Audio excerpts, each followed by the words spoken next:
Marketing Square. Bienvenue sur Marketing Square, le rendez-vous du gros marketing. Le gros, c'est un marketing qui sort des clous, qui se réinvente, qui se renouvelle.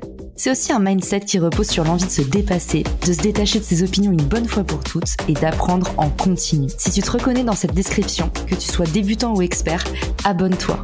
Ce podcast va devenir ton meilleur allié. Vous souhaitez augmenter vos conversions et décrocher plus de rendez-vous? J'ai un secret à vous révéler. L'extension Refer se connecte partout où se trouvent vos prospects. LinkedIn, HubSpot, Salesforce. En un clic, activez le bouton magique Rencontrer et laissez Refer identifier les meilleures personnes pour vous présenter. Placez le meilleur de la technologie au service d'une meilleure prospection. Découvrez Refer sur refer.social ou cliquez sur le lien dans la description. Bonjour à tous et bienvenue dans ce nouvel épisode de Marketing Square. Aujourd'hui, je suis accompagnée d'une nouvelle invitée, Maëva Kalisiak, la fondatrice de l'agence GladUp. Elle est spécialisée dans l'accompagnement pour tous les formateurs en ligne. Maëva, bienvenue dans le podcast. Merci beaucoup pour ton invitation, Caroline. Ça me fait hyper plaisir d'être là. Tu es un peu docteur formation et aujourd'hui, tu vas nous appliquer un peu le traitement de choc parce que tu es d'accord avec moi, souvent, la formation en ligne ou le premier infoproduit, on en fait un peu toute une montagne alors que finalement, avec les bonnes méthodes, il n'y a pas de raison de se rendre malade. Complètement, c'est un gros stress, une grosse pression et il y a des gens qui passent même pas à l'action tellement ils se mettent une pression énorme sur les épaules, sur toute la partie organisation et je trouve ça tellement dommage parce qu'il y a des très bons produits qu'on ne voit jamais. J'allais te demander, c'est quoi les plus gros symptômes d'échec parmi ceux que tu accompagnes où là tu nous dis la procrastination c'en est un clairement. Est-ce que tu vois d'autres choses qui font que les formations se cassent la figure avant même d'être nées? Il y a un gros problème, c'est le mindset.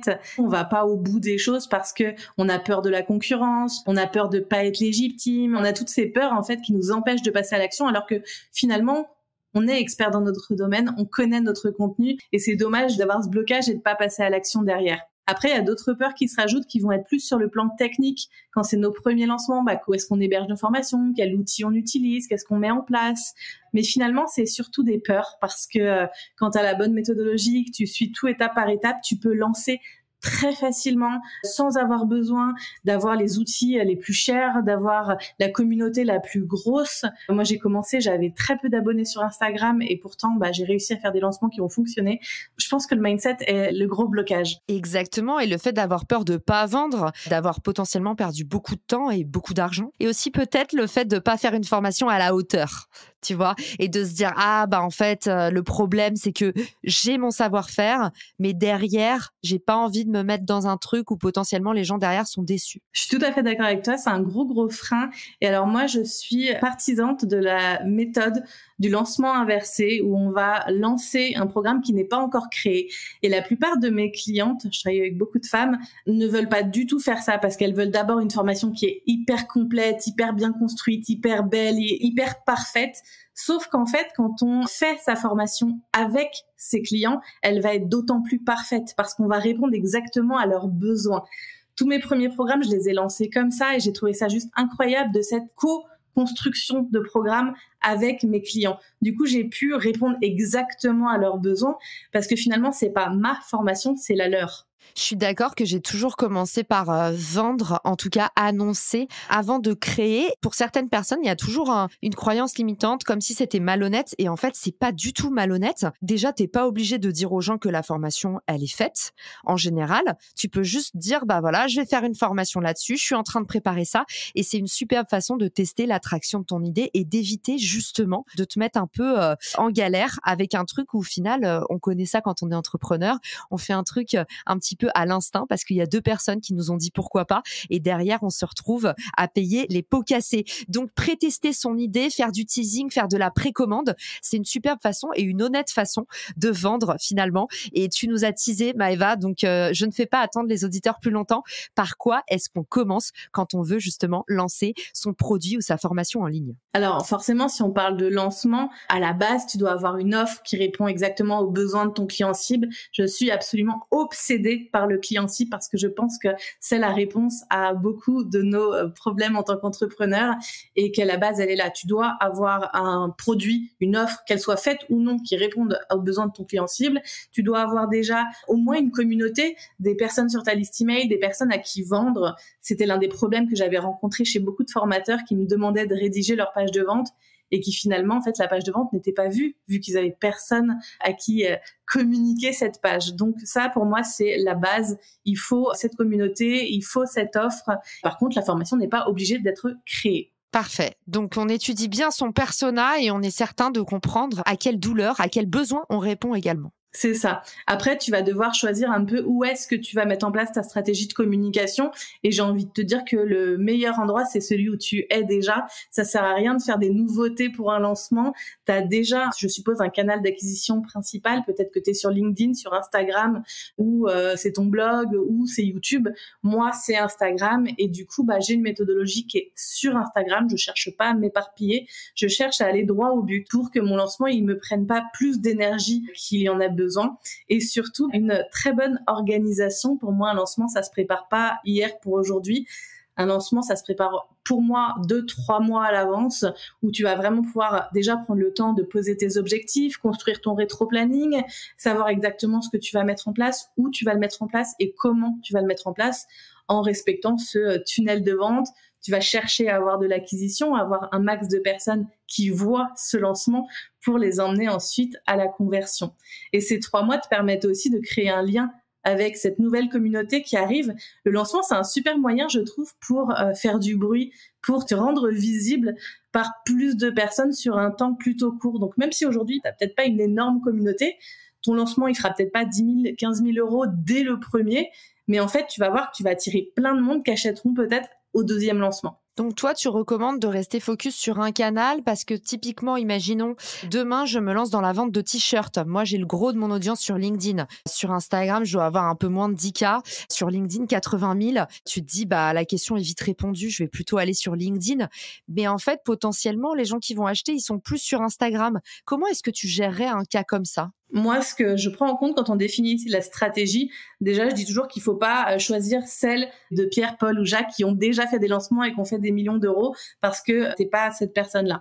Donc, ce que je vais prendre en compte dans le système que j'ai mis en place, c'est déjà toi qui tu es, ce que tu aimes, quelles sont tes forces pour qu'on s'appuie dessus. Si t'es pas à l'aise face caméra en vidéo, même si je trouve que c'est quelque chose qui fonctionne très très bien, je vais pas te dire de faire ça parce que tu risques d'être très mal à l'aise, tu risques de pas apprécier ce que tu fais, ça va se dégager, tu vas perdre des ventes. Quand on choisit notre canal d'acquisition, c'est la même chose, sur lequel toi tu es à l'aise, mais après il y a aussi ton client cible. Où est-ce qu'il se trouve ? Effectivement, si ton client cible pour les t-shirts n'est pas sur LinkedIn, je vais te conseiller de communiquer sur Instagram. C'est pas parce que tu as moins d'abonnés qui sont pas plus qualifiés pour ce produit-là, parce que c'est quelque chose qui freine beaucoup de mes clients de dire je lance pas parce que j'ai pas assez d'abonnés. Et ça, si je peux donner un exemple qui est le mien, aujourd'hui, j'ai 2800, je crois, abonnés sur Instagram, ce qui est pas énorme. J'ai une liste email qui est de 1500. Je fais 100 000 euros par an de chiffre d'affaires avec mes formations. Donc, c'est pas parce que tu as une grosse communauté que tu vas vendre plus. Si tu parles le même langage que ton client cible, que tu lui apportes les solutions dont il a besoin, tu vas augmenter ton taux de conversion. Et donc, mieux vaut avoir un taux de conversion plus élevé plutôt que de brasser du monde qui va peut-être pas être intéressé par ton produit. Oui, et d'ailleurs, dans les 3 mois que vous indique Maëva pour préparer votre formation, vous avez le temps potentiellement de transitionner d'un canal à l'autre. Et même entre LinkedIn et Instagram, il y a des synergies possibles. Un exemple, c'est que moi, souvent, pour faire le parallèle, je vais annoncer une réalisation sur LinkedIn et derrière, je vais proposer d'accéder aux coulisses sur Instagram. Du genre, cette semaine, je vais tester le co-living, je suis trop contente, ça nous offre plein de nouvelles perspectives de se rencontrer en tant qu'entrepreneur et puis vivre différemment, blablabla. Et derrière, je vais dire d'ailleurs, si vous voulez suivre les coulisses de ma semaine de co-living, rendez-vous sur Instagram. Donc, vous pouvez organiser comme ça votre stratégie de contenu pendant 2-3 mois pour pouvoir un peu, comme disait Maëva, préparer le terrain. Mais encore une fois, gardez en tête les conseils de Maëva. On arrête de se trouver des excuses. Il n'y a pas besoin d'avoir une grosse audience pour vendre et parfois, c'est même l'inverse. Je suis tout à fait d'accord avec toi. Et là où j'insiste beaucoup, c'est que les réseaux sociaux, ils nous appartiennent pas. Les algorithmes, ils varient. Je sais qu'Instagram, en plein lancement, des fois, notre visibilité, elle est un peu baissée dès qu'on communique un petit peu plus. C'est des choses qui peuvent arriver. Et c'est pour ça que pour moi, c'est hyper important de mettre en place une stratégie emailing en parallèle et d'inviter les gens à rejoindre une liste email via un cadeau, quelque chose à télécharger. Et pour tous ceux qui n'aiment pas écrire, parce que je sais qu'il y en a beaucoup et que ça bloque de mettre ça en place, faites une vidéo, faites de l'audio. Aujourd'hui, il y a des newsletters audio que j'écoute, que je trouve hyper intéressantes. Moi, de temps en temps, je fais des vidéos et la plupart du temps, ça plaît encore plus. Il y a un lien qui se crée davantage parce qu'on me voit, parce que je vais partager mon écran, parce que du coup, je vais partir sur une newsletter qui va éventuellement être encore plus concrète avec plus d'explications que si je l'avais écrit, parce que là, je suis en train de montrer un tuto, un truc, un machin. Donc, il existe plein de possibilités et c'est hyper important de trouver ce que vous aimez faire, faites-le et mettez-le en œuvre correctement. Ne vous forcez pas à faire des choses qui vous déplaisent complètement et que vous allez mal faire ou vous allez pas être régulière, et je trouve ça dommage. Du coup, dans la strate de lancement idéal, il y a quoi une fois qu'on a un peu préparé le terrain, une fois qu'on est prêt à se lancer? C'est quoi justement les séquences email idéales, les canaux que tu mobilises, comment tu les mobilises? On veut tout savoir. Alors moi, je mets plusieurs choses en place. Encore une fois, il n'existe pas qu'une stratégie, mais mon canal principal, c'est Instagram. Donc je vais surtout communiquer sur Instagram et l'objectif, c'est de créer un événement autour de mon lancement. On dit toujours qu'il faut que vos clients vivent un réel événement dans votre programme. Moi, je pense que si l'événement, il est enclenché pendant le lancement, si vous y mettez tellement d'énergie, d'engouement que la personne, elle adore ce que vous êtes en train de faire, elle va davantage investir chez vous. Donc pour moi, c'est important de créer cet événement, de teaser ce que vous êtes en train de faire, de partager toutes vos informations, créer du lien en fait. Les gens, ils vous achètent vous, ils achètent pas votre programme. Et ça, vous allez pouvoir en parler du coup dans les coulisses, dans votre newsletter, dans vos stories Instagram, régulièrement pour donner envie aux gens de venir. Ce que je vais faire en premier, c'est que je vais créer un événement ou une masterclass ou un challenge où je vais commencer à régler un petit problème, où je vais leur faire comprendre que ça, c'est possible de le régler, comment on va le régler, et je vais les faire passer à l'action. Je trouve que le passage à l'action est essentiel. Aujourd'hui, il y a énormément de contenu gratuit et pour faire la différence, il faut que déjà, pour moi, il y a un passage à l'action qui soit immédiat. À partir de là, je vais principalement communiquer par email et sur Instagram. Donc, quelles sont les séquences que je vais mettre en place? Il va y avoir une séquence email pour les gens qui sont déjà dans ma liste et eux, je vais les inviter à participer à mon événement, à s'inscrire à mon challenge ou à ma masterclass. Après, il va y avoir une séquence de rappel où dedans, je vais confirmer leur présence, leur inscription à ceux qui se sont inscrits.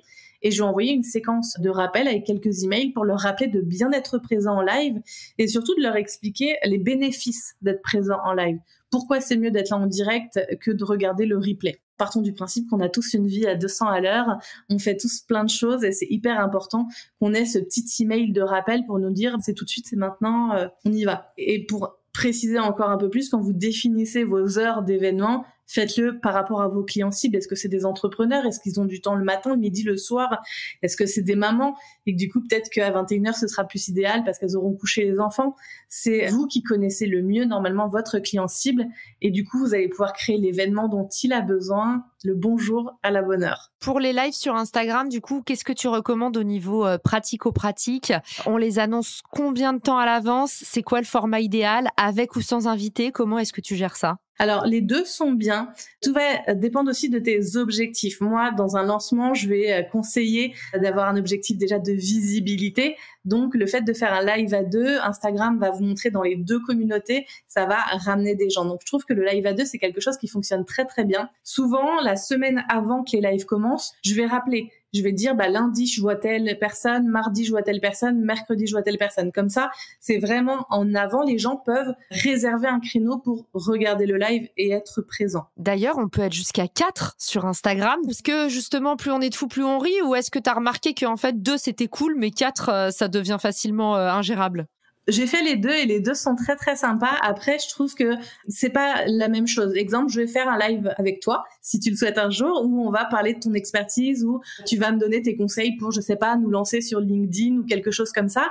Ça va me permettre de mettre ton expertise en avant. Ça va me permettre moi aussi de me faire connaître à ta communauté comme experte en lancement. Et on va avoir plutôt un contenu où on va apporter beaucoup de valeur, qui va être très intéressant avec éventuellement quelque chose de concret, comme un podcast, pour que nos auditeurs puissent mettre quelque chose à l'action derrière. Dans les lives à 4, ce que je trouve éventuellement sympa, c'est les lives débats, où on va partir sur une thématique et on va tous donner notre avis et expliquer pourquoi on pense plus cela que cela. Et du coup, ça peut être hyper intéressant, mais pareil, ça demande de la structure pour pas qu'on se coupe la parole et que ce soit vite le foutoir. Et du coup, dans ta strate de lancement, toi, tu dis tu fais plusieurs événements live avec des invités, mais toujours autour de la même thématique, c'est bien ça? C'est ça. En fait, je vais prendre la thématique de mes invités et je vais voir quel lien je peux trouver avec ma propre thématique. Exemple, je peux faire un live avec une personne qui aide les gens à mieux s'alimenter et à perdre du poids. Et la thématique va être comment bien se nourrir pour être en forme pour son lancement. Ok, c'est pareil que sur Marketing Square. En gros, il y a toujours un lien avec le marketing, mais on peut du coup parler de plein de sujets différents. Et ça dure du coup une semaine, c'est des lancements de 3 jours. C'est quoi la bonne échelle pour convertir? Alors, la bonne durée, pour moi, c'est pas trop long. Un lancement, ça peut se faire entre 3 et 10 jours. Si c'est trop long, tu vas te fatiguer dans ta communication, tu vas devenir beaucoup moins impactant et les gens vont oublier. Faut prendre en compte que les gens ne te suivent pas que toi. Moi, mes clients, souvent, ils me disent oui, mais je vais saouler les gens, ils vont en avoir marre de moi. Sauf qu'en fait, sur Instagram, par exemple, on suit des centaines, des milliers de personnes. Et du coup, Instagram, il va juste te montrer un petit peu et nous, on va voir d'autres contenus. Top. Au moment où tu invites tes invités pour les lives, est-ce que tu prépares les questions à l'avance? Comment est-ce que ça se passe? Comment est-ce que tu les prépares? Comme je disais, moi, je m'organise 3 mois à l'avance. J'ai un rétro-planning hyper complet où je vais déjà définir quand est-ce que je fais un live. À partir de là, je vais aller lister un nombre d'invités. Qui sont les invités qui peuvent être plus ou moins proches de ma thématique. Et je vais chercher des invités, en fait, qui ont une communauté qui est ma cliente cible. L'objectif, c'est qu'il y ait un lien. C'est pas forcément que je fasse des lives avec tout le monde. Exemple, si je veux faire 5 lives, je vais en inviter 10. Pourquoi? Parce que je sais que je vais avoir des personnes qui vont pas me répondre, des gens qui vont me dire non. Et il faut être totalement OK avec ça au début. Ça peut faire un petit peu mal, mais je trouve qu'il faut avoir du culot, qu'il faut aller oser demander. Et au pire, ça peut être un non aujourd'hui, mais un oui pour plus tard, en fait. Donc, faut surtout pas hésiter à y aller. Préparez-vous une petite trame. Mettez en avant ce que vous appréciez chez cette personne. Pourquoi vous voulez l'interviewer elle et pas quelqu'un d'autre. L'objectif, c'est que ce soit pas que parce que tes clients, c'est les mêmes que les miens. Non, c'est parce que il y a cette personne-là, tu aimes sa manière de communiquer, tu aimes sa manière d'être, tu aimes ce qu'elle fait et que ça a un lien avec toi et que tu sais que ce qu'elle va apporter, ça va aider ta communauté. Donc, je trouve que le premier contact est important. Et après, il y a toute la partie préparation. Je vais préparer les questions en avance parce que l'objectif, c'est pas qu'elles se sentent perdues. Alors, il y a des personnes qui s'en fichent, mais il y en a qui demandent. Je cherche un titre impactant et je lui pose la question aussi pour que ça nous convienne à nous deux. Et je vais préparer des visuels aussi à l'avance pour que le jour du live, j'ai plus qu'à enregistrer, mettre ma description et que ce soit fait. C'est vraiment que ça me prenne pas plus de temps et que la personne en face, elle va aussi communiquer sur ce live parce que c'est ça qui va t'apporter de la visibilité, c'est ça qui va donner envie aux gens de sa communauté de venir nous écouter. C'est quoi tes astuces du coup? Parce que si cette personne vient intervenir dans un live qui est destiné quand même à faire la promotion de tes produits, services, c'est quoi tes astuces pour la convaincre de partager auprès de sa communauté? Parce que dans le live, l'objectif, c'est de nous mettre nous deux en valeur. C'est pas juste moi, c'est pas juste elle, c'est que je vais prendre sa thématique, je vais mettre sa thématique en valeur par rapport à la mienne pour que mes clients, ça puisse les intéresser. Comme je disais tout à l'heure avec exemple l'alimentation, c'est quelque chose qui peut être clé quand on lance des événements comme ça sur plusieurs jours et c'est hyper important. Du coup, je vais vraiment trouver le bon milieu pour que ce soit gagnant-gagnant. Pour que ce soit pas que moi qui soit mis en avant ou que elle. Et puis à la fin, je vais lui demander là où on peut la retrouver, lui demander quelle est son actualité, qu'est-ce qu'elle va proposer récemment ou qu'est-ce qu'elle propose maintenant. Et moi, je vais parler aussi de ma propre actualité. Tu recommandes du coup de commencer les lives avant l'ouverture des ventes. J'adore, tu fais une espèce de préchauffe.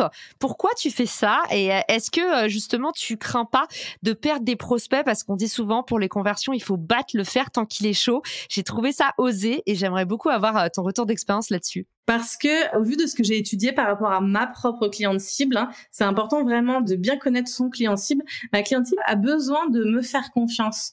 Elle a besoin de savoir que je suis la bonne personne pour l'accompagner et pour ça, elle a besoin de me connaître un petit peu.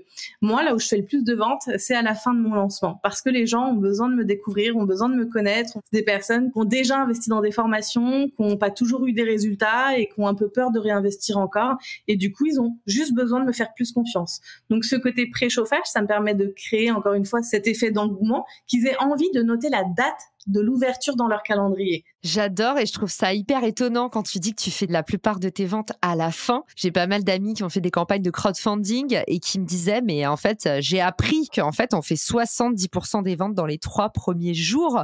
Et le problème, c'est que du coup, t'arrives et tu te dis, putain, je vais tout péter, t'exploses ton objectif. Et en fait, après, il y a une espèce de plafond de verre et t'as du mal, en fait, à aller passer le cercle 2, 3. Toi, c'est hyper intéressant. Tu prends ton temps, tu vas comme ça avec ton audience, prudemment et sûrement convertir, surtout à la fin de ton lancement, où tu nous dis ton lancement qui peut durer du coup jusqu'à 10 jours, c'est ça, tu nous as dit? Alors, j'ai déjà testé plus longtemps, mais moi, au bout d'un moment, j'ai envie que ça se termine. Donc, du coup, 10 jours, je trouve que c'est un timing qui est plutôt bon et qui me laisse le temps, encore une fois, alors ça dépend du produit, mais j'ai une grosse offre et on fait des appels. On s'appelle et souvent, c'est pas des appels type appel de vente. Les gens savent déjà, j'ai assez communiqué, mais ils ont besoin d'avoir une personne au téléphone et de confirmer. J'allais te demander, c'est quoi les bons call to action? Donc, tu fais un live par jour, c'est hyper intense. Comment tu communiques pendant le live? Est-ce que tu y vas en mode gros sabot parce qu'au final, tu te dis c'est dans la tête et les gens en face, ils ont besoin aussi d'en savoir plus sur ton offre et ils sont demandeurs? Ou est-ce qu'en fait, tu glisses ça à la fin ou au début ou tu les retargetes après? Comment est-ce que tu procèdes pour convertir? Plusieurs choses pendant mes lives. On va apporter de la valeur. L'objectif, c'est qu'ils aient une prise de conscience pendant le live de mince, il me manque ça, ou mince, je me sens pas capable de le faire seule. Je cherche plus la prise de conscience.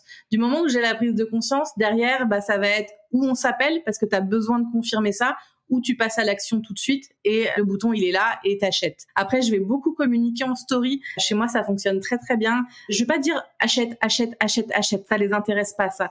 Ils ont besoin de prendre conscience qu'ils sont prêts.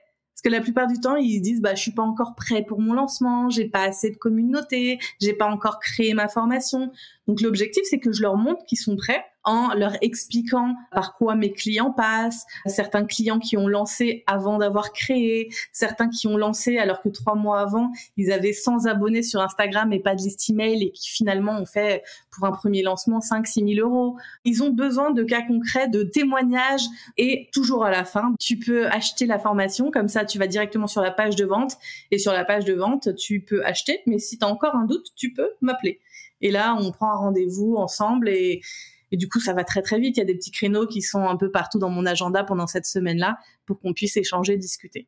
Et qui, j'imagine, t'aide aussi à pivoter, à améliorer tes lives, ton contenu en temps réel, parce que tu prends aussi plein de retours quali et tu comprends ce que les gens aiment. Donc, c'est important aussi de pouvoir parler avec ses clients, même pendant ces phases de lancement. On va parler thunes, parce que tu as déjà un peu transitionné. Et évidemment, c'est quelque chose qui intéresse beaucoup. La formation en ligne, c'est très lucratif, mais il y a aussi beaucoup de fausses idées qui circulent, comme quoi on peut se faire un max de thunes hyper rapidement. On voit passer que des trucs avec les formations OPCO, CPF. On n'y comprend rien. Toi, globalement, qu'est-ce que tu recommandes comme prix de vente et comme stratégie de vente pour les infoproduits et les formations? Alors ça, c'est difficile de répondre précisément parce que ça va dépendre de ton produit, de tous les prix parce que tu as de tous les produits.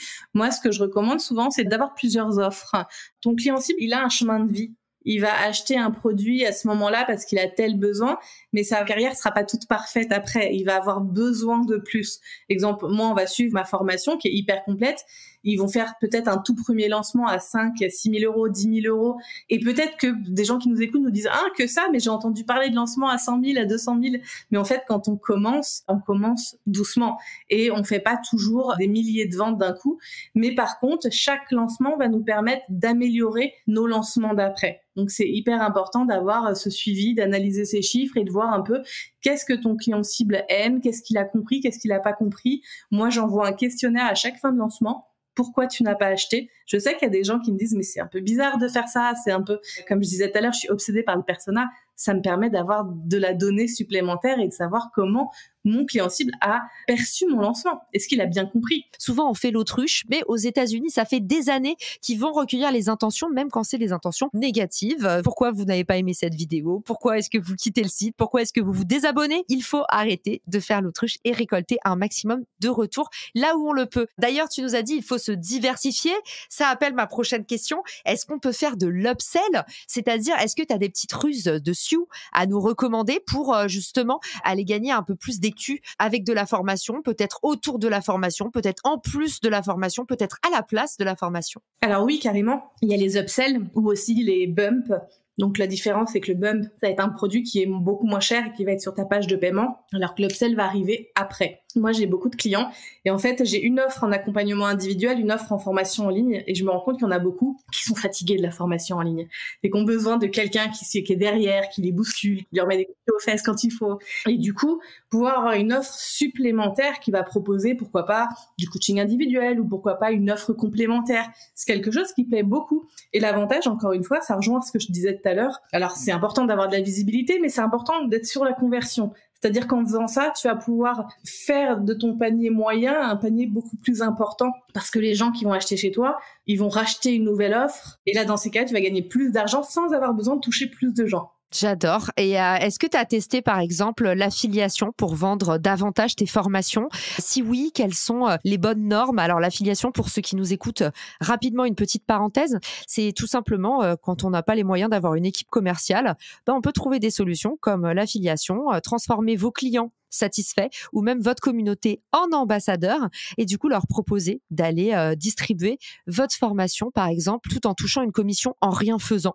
Donc c'est hyper sexy des deux côtés. Il y en a un qui va du coup être votre vendeur et percevoir une commission sur une formation qu'il adore déjà ou un service qu'il recommanderait volontiers et vous de votre côté vous avez quelqu'un qui travaille à la performance et c'est toujours plus cool de donner des sous à son voisin plutôt qu'à Google AdWords ou la régie Instagram qui va déjà très bien. Oui, complètement. L'affiliation, je trouve que c'est vraiment génial. Alors, il y a différents moyens de faire de l'affiliation.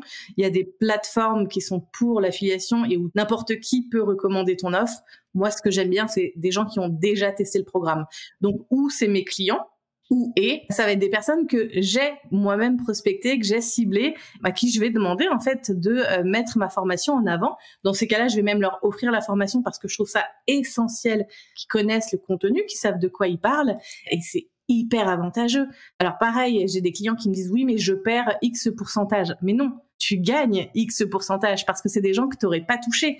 Et on est encore dans l'idée de déployer sa visibilité. Et quand c'est d'autres personnes qui parlent de toi, ça donne confiance. On se dit la personne, elle nous connaît. Donc si j'ai confiance en toi, je vais faire un peu un transfert de confiance et je vais avoir confiance en elle aussi. Je suis complètement alignée avec toi, Maëva. L'affiliation, j'en ai fait pendant des années aux États-Unis. C'était mon premier canal de vente quand j'étais dans le e-commerce avant la newsletter. Alors, je sais que ça va froisser ici, mais c'est vraiment un canal énorme avant la newsletter, avant la pub. C'était l'affiliation et effectivement, la puissance de l'ambassadorat, de tous les gens qui te recommandent. En fait, c'est comme de l'influence marketing, mais vous faites ça avec n'importe quel client. Donc, moi, je vendais des box de bijoux et du coup, j'envoyais ça à des influenceuses, mais aussi à des clientes qui avaient des petites communautés, mais en fait, qui avaient du réseau, tout simplement, et puis qui avaient la bonne bouille, les bons looks associés et l'envie, en fait, de travailler avec vous. Franchement, il y a des nanas, on leur filait 2000 € par mois parce que, au final, elles postaient sur leur Facebook, par exemple, j'ai reçu le bijou Emma et Chloé du jour, tac, tac, tac. Donc, pour moi, c'est dommage en France parce que, effectivement, dans le milieu de la formation, je vois pas beaucoup de gens aussi qui sont généreux en termes de commission.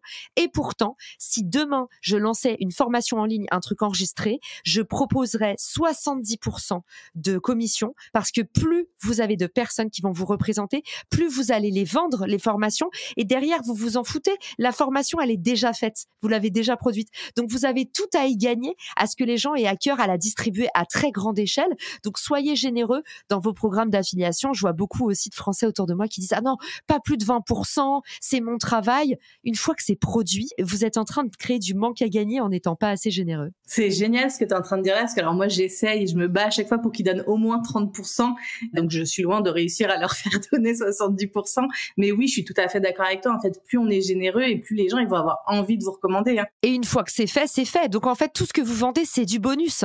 Donc voilà, pour moi en tout cas, si vous avez passé à minima le premier prix de revient psychologique où vous vous dites « je me suis remboursé », soyez hyper généreux et testez la stratégie d'affiliation. Je te ferai volontiers à tester, Maëva, Richmaker, parce que j'ai créé Richmaker pour rapprocher les écosystèmes entre eux, pour que tu puisses justement rencontrer d'autres acteurs et créer de l'affiliation et pas juste une plateforme self-service où derrière tu dis mon prix c'est ça, mais une plateforme où vraiment tu parles avec des gens, tu connectes avec des influenceurs influenceurs, avec des ambassadeurs. Et ça, franchement, moi, c'est une conviction hyper forte depuis que je suis rentrée et j'ai hâte que le marché français devienne un peu plus cool et un peu moins peur tout le temps de se faire avoir. La générosité avant tout. Je suis tout à fait d'accord. Et tu vois, moi, dans ambassadeur, il y a aussi tout ce qui est gratuit. Parce que pareil, j'entends beaucoup de gens qui me disent, mais je peux pas donner beaucoup de contenu gratuit, je vais pas tout donner. Il faut que je fasse payer aussi. Et là encore, je suis contre parce qu'un conseil, ça remplace pas un programme complet qui va t'emmener d'un point A à un point B.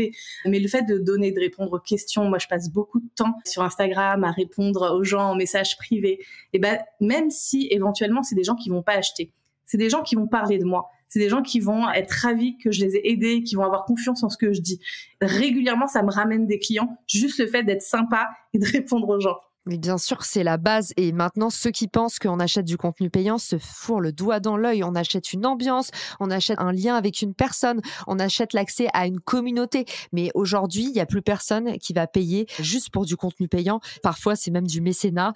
On a envie de pousser telle ou telle personne parce qu'on se dit waouh, c'est incroyable ce qu'elle a réussi à faire. Donc oui, n'ayez pas peur de commencer par donner. Ça, c'est clair et net. Et surtout, dans ce milieu-là de l'infoprenariat, il faut plus que jamais commencer par être généreux avec les autres, tourner vers les autres, les écouter, comme vous a dit Maëva aussi. On part pas martel en tête avec son idée parce qu'on a parlé à une personne. Et puis tout au long de sa stratégie de lancement, vous avez vu Maëva, elle dit je continue à faire vivre le lien, je continue à prendre des rendez-vous découvertes, je continue à écouter les gens, à répondre aux commentaires. Donc voilà, la stratégie de lancement, c'est un exercice en continu.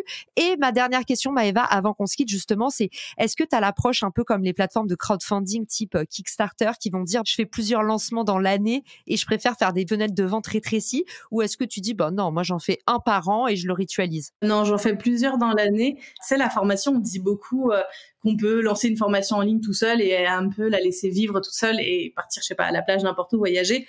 Et en fait, j'ai pas réussi à faire ça parce que je suis absolument accro à mes clients et que du coup, dans chacun de mes programmes, je corrige, je fais des consultations, je réponds aux questions, je fais des coachings, je suis hyper présente. Donc du coup, je pourrais pas lancer juste une fois dans l'année parce que ça me ferait éventuellement trop de monde d'un coup et que je préfère découper en disant, voilà, sur 3 mois, je vais être avec vous. Hier encore, j'ai corrigé une page de vente. La nana, elle est rentrée il y a 2 ans dans mon programme. Elle a déjà fait 4 lancements et à chaque fois, on améliore ensemble. Et ça, c'est juste, mais ce que j'adore faire. Donc, je trouve que 3 lancements pour moi, pour mon produit, c'est ce qui me convient bien. Génial. Maëva, dis-nous vite où est-ce qu'on peut te retrouver, même si on a une petite idée maintenant? Sur Instagram, à Maëva Kalisiak, tout simplement. Merci à tous pour votre écoute. Merci Maëva pour ta générosité. J'ai adoré couvrir avec toi ce sujet et bravo pour ton succès. Je dois dire que tu envoies quand même parce que tu nous as prouvé à tous qu'on se donnait beaucoup d'excuses. Et aujourd'hui, je compte sur vous pour commencer là, dès demain, à passer à l'action. Vous n'avez plus d'excuses. Vous pouvez aller voir Maëva si vous avez des questions complémentaires. Et sinon, je vous donne rendez-vous dans les ressources de l'épisode pour recevoir tous les bonus. Ciao! Si cet épisode te plaît, tu peux le partager en me taguant ou lui laisser 5 étoiles sur Apple Podcast. Marketing Square.